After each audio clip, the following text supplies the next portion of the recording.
Naam, klabu ya wekundu wa Msimbazi Simba Sport Club tayari imeshatangaza kikosi chao kipya kuelekea msimu wa 2026-2027, na hii yote ni baada ya kuachana na baadhi ya wachezaji na kusajili wachezaji wengine ambao wanakuja kuongeza nguvu kwenye kikosi cha wekundu wa Msimbazi kwenye hili dirisha kubwa la usajili. Sasa wengi wamekuwa na hamu ya kusikiliza kikosi hicho cha wekundu wa Msimbazi. Tunacho hapa Tubone Media. Kitu ambacho natakiwa kufanya ni kukaa nasi mwanzo mpaka mwisho, lakini pia nikukumbushe tu wewe, kama bado hujasubscribe basi hakikisha umesubscribe na kubonyeza alama ya kengele. Kwa kufanya hivyo utakuwa mtu wa kwanza kupata taarifa kutoka kwetu. Sasa leo tunaenda kutazama kikosi cha wekundu wa Msimbazi ambacho wamekiachia kuelekea msimu wa 2026-2027, na kikosi hicho kinaambatana na baada ya kuachana na baadhi ya wachezaji ambao wameachana na wekundu wa Msimbazi, na Simba imerasimisha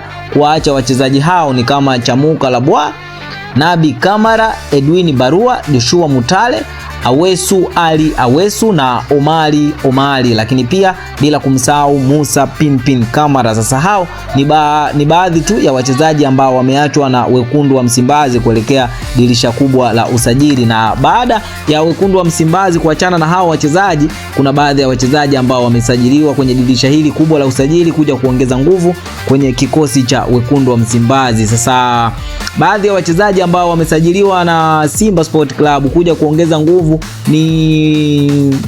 ni Kevin Nation, kiungo mkabaji huyu ambaye wamemsajili kutoka Pamba Jiji.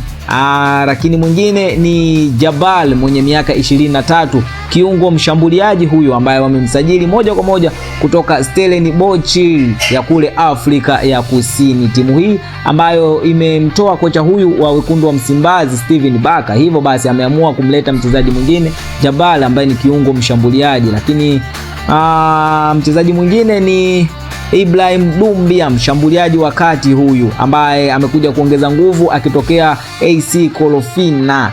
Lakini mchezaji mwingine ni Telesco Magalwa mwenye miaka 29, winga huyu ambaye anaweza kucheza winga zote mbili, winga ya kushoto lakini pia winga ya kulia, ambaye amesajiliwa kutoka kwenye klabu ya Sekhukhune United ya kule Afrika ya Kusini. Lakini mchezaji mwingine ni Segie Bajo ambaye ametokea Ivory Coast mwenye miaka 23, lakini huyu ni beki wakati ambaye amekuja kuongeza nguvu kwenye safu ya ulinzi kwenye kikosi cha wekundu wa Msimbazi. Sasa naam, hawa ndio baadhi ya wachezaji ambao wamesajiliwa kwenye dirisha hili kubwa. Sasa